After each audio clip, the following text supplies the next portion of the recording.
Halo,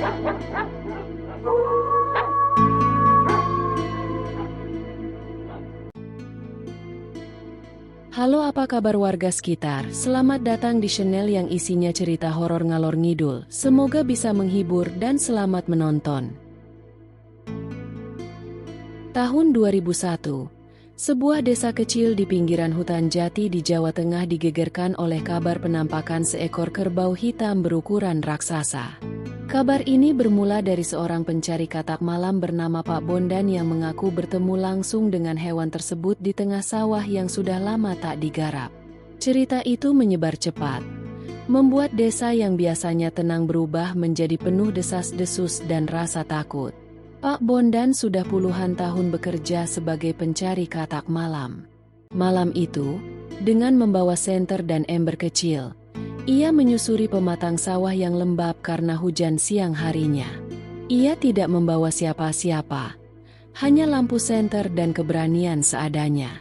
Saat sedang membungkuk hendak menangkap seekor katak, ia mendengar suara berat seperti dengusan besar. Lampu senternya ia arahkan ke sumber suara, dan betapa terkejutnya ia saat melihat sosok besar hitam dengan mata merah menyala. Kerbau itu tak biasa. Ukuran tubuhnya seperti truk pick-up, bertanduk panjang ke atas, dan kulitnya berkilat seperti minyak. Binatang itu perlahan mendekat dan mengendus tubuh Pak Bondan. Ia tidak bisa bergerak. Seluruh tubuhnya membeku oleh hawa panas yang keluar dari napas sang kerbau. Setelah beberapa saat yang terasa seperti seumur hidup, kerbau itu berjalan pergi dengan tenang ke arah pemakaman desa. Pak Bondan lari pulang terbirit-birit, jatuh bangun di pematang. Ia demam tinggi keesokan paginya. Desa itu tak besar. Kabar pertemuan Pak Bondan dengan kerbau misterius menyebar ke seluruh warga hanya dalam waktu 1 hari. Banyak yang mengira itu hanya delusi orang tua. Tapi tidak bagi 5 pemuda, Dika, Jono, Marno, Seno, dan Arif. Kelima pemuda itu adalah sahabat karib yang dikenal suka mencari sensasi. Mereka mendatangi rumah Pak Bondan, yang saat itu masih terbaring lemas. "Pak, itu beneran kerbau apa halusinasi?" tanya Dika sambil tertawa kecil. "Kalau kalian ketemu, jangan dekati. Pergi aja. Itu bukan kerbau biasa, besarnya bukan main. Mata merah, nafasnya panas," kata Pak Bondan dengan suara parau. Namun bukannya takut, kelima pemuda itu malah merencanakan untuk mencari kerbau itu. Di benak mereka, jika itu benar kerbau betulan dan bisa ditangkap, mereka bisa menjualnya dengan harga mahal. Kepala desa, Pak Lurah Wiryo, akhirnya turun tangan. Ia mengumpulkan warga dan memberi peringatan. Mulai malam ini, semua warga diminta tidak keluar rumah setelah malam hari. Ada sesuatu yang aneh di desa ini.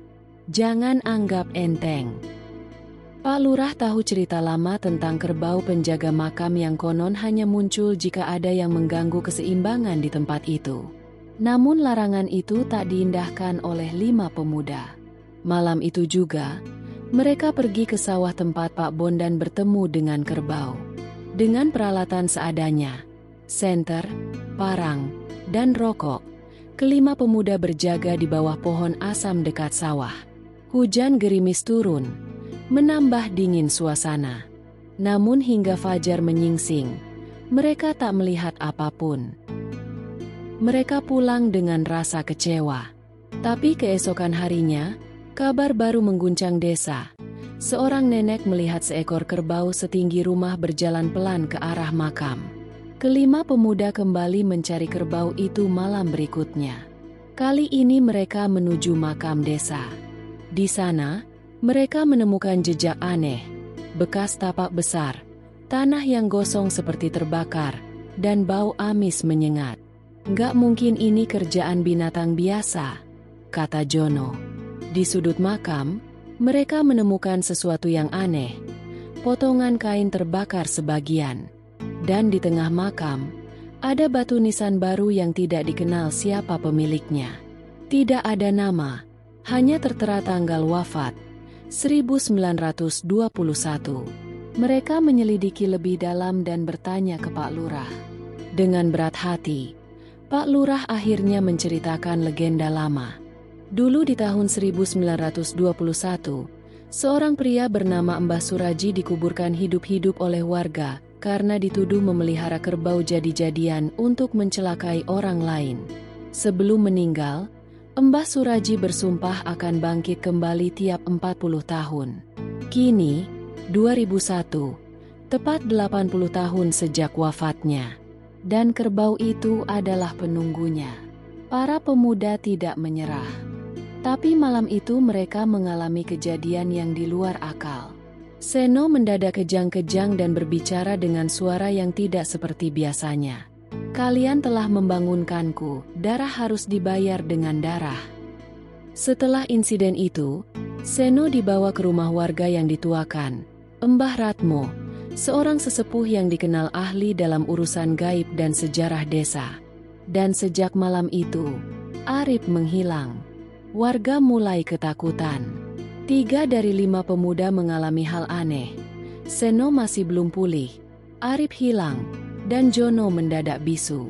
Pak Lurah dan Mbah Ratmo akhirnya mengadakan upaya netralisasi energi di balai desa. Tapi malam itu juga, kerbau misterius muncul di tengah desa. Warga yang melihat mengaku tubuh mereka langsung kaku dan hanya bisa menangis. Dika dan Marno, yang masih waras, akhirnya meminta bantuan Mbah Ratmo. Mereka melakukan prosesi di pemakaman desa. Mereka membawa benda-benda peninggalan tua dan memohon maaf atas kesalahan masa lalu. Namun kerbau itu muncul kembali. Kali ini dengan mata yang lebih merah dan tubuh lebih besar. Dalam kepanikan, Marno mengorbankan diri agar Dika bisa melarikan diri dan menguburkan batu nisan Mbah Suraji dengan cara yang diajarkan Mbah Ratmo.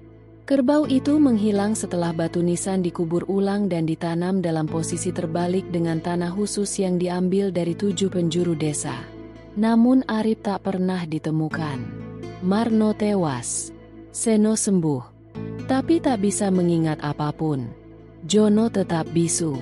Dan Dika pergi meninggalkan desa tak lama kemudian. Desa itu kembali tenang. Tapi setiap malam Jumat Kliwon, warga masih mendengar suara klontang-klontang, seperti suara lonceng yang tergantung di leher seekor kerbau. Dan makam Mbah Suraji kini dikurung pagar besi dan diberi lampu menyala sepanjang malam. Cerita ini hanya diceritakan secara lisan dari satu generasi ke generasi lain. Tak ada bukti, tak ada rekaman. Tapi bagi warga desa itu, kerbau misterius itu nyata. Mungkin benar bahwa beberapa hal tak bisa dijelaskan dengan akal sehat. Namun satu hal yang pasti, rasa hormat pada sejarah dan batas-batas yang ada seringkali menjadi kunci bagi kehidupan yang damai.